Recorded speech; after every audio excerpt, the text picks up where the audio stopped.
की जिंदाबाद जिंदाबाद जिंदाबाद।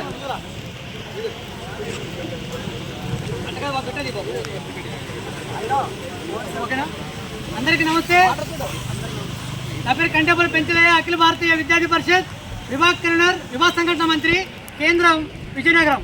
ఈరోజు ఈ కలెక్టర్ ఆఫీస్ ముందు ధర్నా పెట్టడానికి గల కారణం ఏంటంటే జగన్మోహన్ రెడ్డి 2014 ఎలక్షన్ ముందు అధికారంలోకి వస్తే ఖచ్చితంగా జీవో నెంబర్ ఎల్కేజీ నుంచి పీజీ వరకు ఉచిత విద్య ఇస్తానని చెప్పి ఆనాడు ఎలక్షన్ చెప్పడం జరిగింది।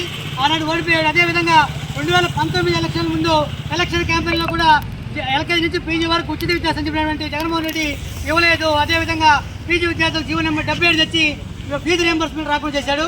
అదేవిధంగా 2024 ఎలక్షన్ ముందు నారా లోకేష్ యువగలంలో జీవో నెంబర్ 70 రద్దు చేసి ఎల్కేజీ నుంచి పీజీ వరకు ఉచిత విద్యను అందిస్తున్నటువంటి లోకేష్ గారు విద్యాశాఖ మంత్రి దాదాపు 2 నెలలు అవుతున్నప్పుడు కూడా ఈ యొక్క జీవో మీద ఎటువంటి స్వచ్ఛత ఇవ్వలేదు। దయచేసి శ్రీకాకుళం నుంచి రాష్ట్ర ముఖ్యమంత్రిని కావచ్చు, విద్యాశాఖ మంత్రిని కావచ్చు ఏది హెచ్చరిస్తున్నామంటే జీవో నెంబర్ 77ను మీరు ఇచ్చినటువంటి హామీని వెంటనే నిలబెట్టుకోవాలని తెలియజేస్తున్నాం। లేని పక్షంలో తీవ్ర స్థాయిలో ఉద్యమం ఉంటుందని అఖిల భారతీయ విద్యార్థి పరిషత్ శ్రీకాకుళం నగర శాఖ నుంచి రాష్ట్ర ప్రభుత్వాన్ని హెచ్చరిస్తుంది। జై హింద్, భారత్ మాతాకి జై।